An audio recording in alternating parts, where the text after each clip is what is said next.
Et coucou! À cet instant, au précis de vie, à cet instant glorieux, où la gloire au Père se précise, le salut à la terre s'intensifie, où l'inspire se réalise. Que réalité s'exacerbe au regard égaré qui peut alors reconnaître l'étoile comme seul repère devenu digne de confiance. Au travers l'errance et la déchéance se soulèvent d'une terre les abîmes, d'une stratosphère devenue elle-même souveraine en soi, de tout un amas. La dite apocalypse à l'apogée d'un G, guimel. Là où mémoire s'entremêle, se démêle l'esprit, qui tournoie, tournicotis, tournicoton, se voit plongé comme dans un coton.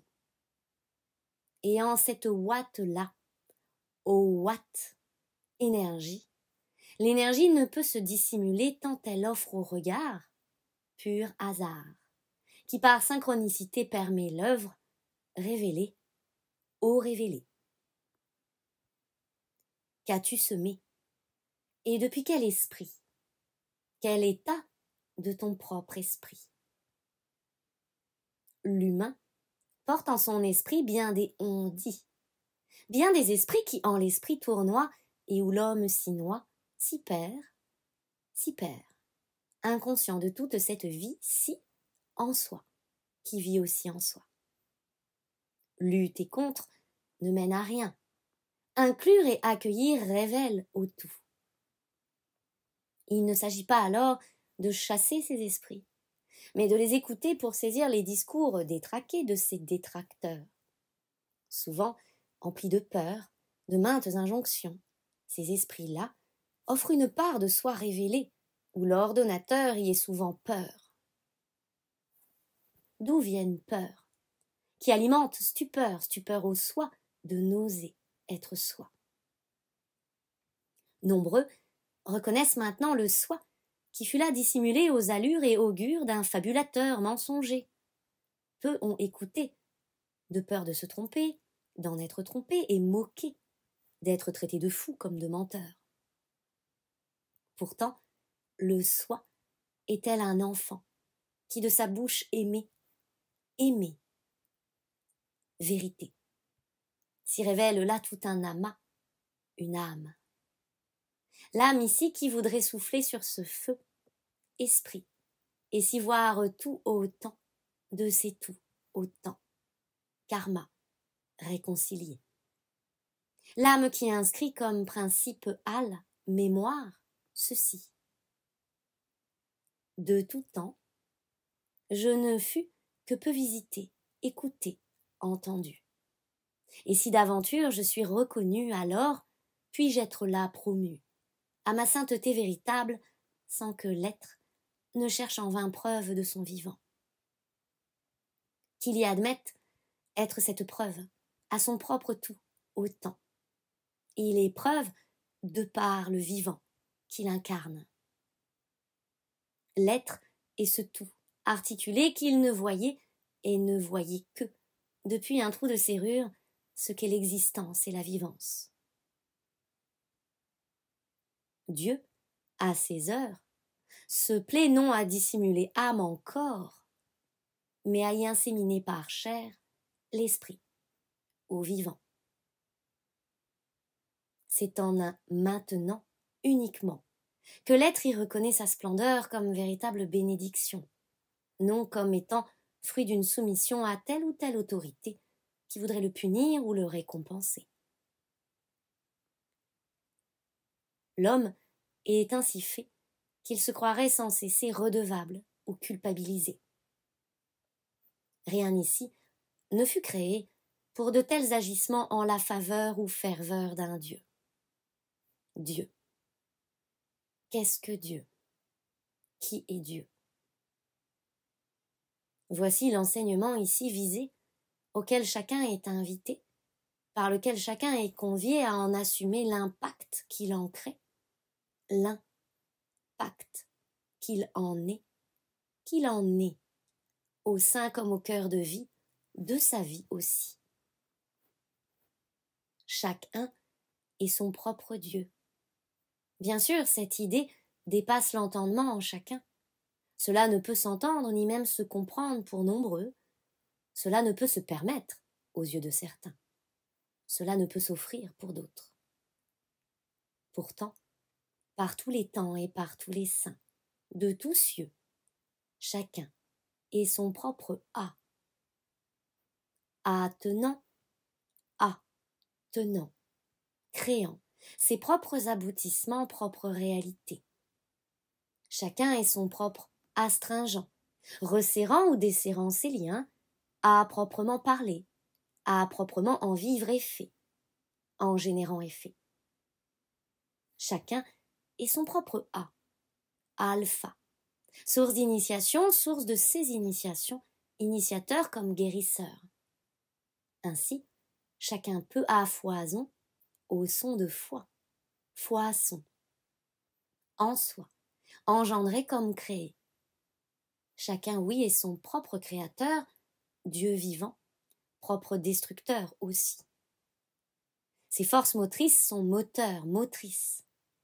La motricité de l'être, en ce sens, se régule par ses forces à la fois, par foi, créatrice et destructrice. Ainsi, chacun au cours de sa vie provoque chaos et création. C'est précieux de saisir qu'il ne peut y avoir subsistance de l'un sans l'autre. Vouloir se priver de l'un comme de l'autre en revient à ne s'oser aux voies de transformation et donc d'évolution. Toute mue occasionne renoncement, évacuation, passage, et d'une certaine façon, destruction, chaos, cédant place, offrant alors ce possible créatif. Il y a de la destruction en l'air, de la destruction en la création, de la mort en la vie, toute vie. Il y a de la peur en la foi, de l'amour en tout cela. Se souhaiter rencontrer Dieu, c'est s'offrir l'opportunité d'un regard ouvert sur la vie, par la voix. Cela est accessible, cela est en vos possibles. C'est un chemin que beaucoup commencent, mais que peu réalisent. Car c'est un mélange au mélange. Et accueillir l'ange amène à tout autant. Karma. Parcourir ces mondes, dimensions, temps et espace, mémoire reliés.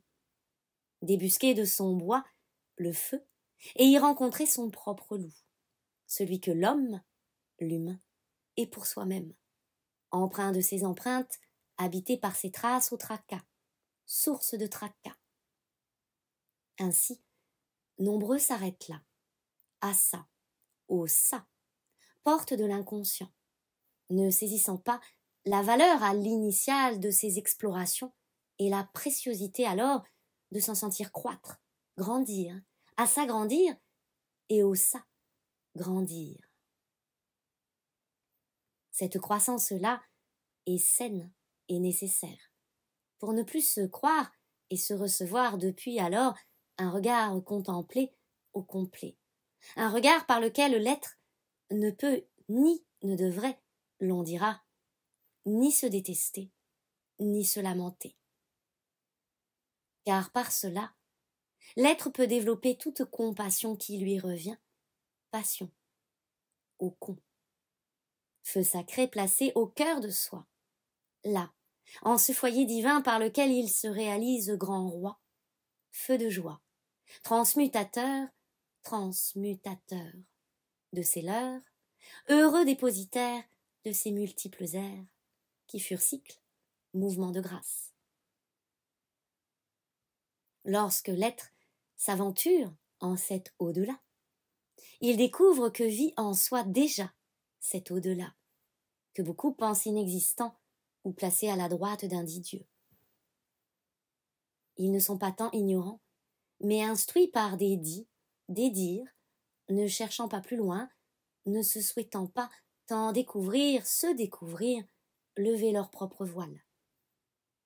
Oui, entre guillemets, il faut du courage pour marcher ce chemin. Ceux qui le vivent le savent très bien. Tout n'y est pas gracieux au sens de beau ou de merveilleux. Pourtant, tout y est grâce des cieux. Certaines redites au passé offrent des visions peu glorieuses, jugeront-ils, des effets complexes et des expériences difficiles. Leur parcours de vie parle pour eux. Ils ne semblent jamais arriver à leur fin, à des fins, qui d'un point de vue de vos sociétés seraient d'entrer dans un mode, en mode, une mode. Non, non. Mode, qui non, n'est pas pour eux. Mais dirons-nous, n'est pas eux. Car chacun, créateur, répond en résonance à ses propres modes, selon la source qui les inspire en ce sens. Mais depuis quelle source? Car si vous appelez source, la source, sachez qu'il subsiste en soi multiples sources, puisque multiples dimensions. Et chaque dimension contient sa source, comme chaque ruisseau a sa propre source. Le tout peut se rejoindre, ne formant qu'une seule source. Toutefois, là, il s'agit alors de ce que l'on appellera intelligence, vie. Et chaque source est animée de vie, par vie, quoi qu'il en soit, en soi. L'intelligence, que l'on peut dire universelle, est-elle un fond commun, comme un? C'est l'origine même de toute source en soi. Elle regroupe cet ensemble et fournit toute l'énergie nécessaire à vos airs, à vos cycles. Elle ne vous est pas étrangère, être, ange, air. Elle vous est fa, mi, li, air, familière. Cœur, esprit, reliance, air. Elle vous est intime, intimée, et anime vos journées et nuitées par intensité vibratoire, une intensité qui résonne, fredonne, sonne, de façon, par fa, son du cœur, alternative selon les émanations alors de chacun, parfois en silencieux, au silence des cieux, parfois au chant énoncé, parfois au cri miraculé, souvent aux pleurs désenchantés. Nombreux s'en sentent affolés plus qu'épaulés, ne sachant comment s'articuler et se coordonner à cette médecine-là, vibratoire. Pourtant, elle fait bel et bien partie de vie, vos vies, de vos quotidiens, et ce depuis toujours. À vie. Certains en font fi, comme si cela n'existait pas, reniant là finalement même une part essentielle de soi.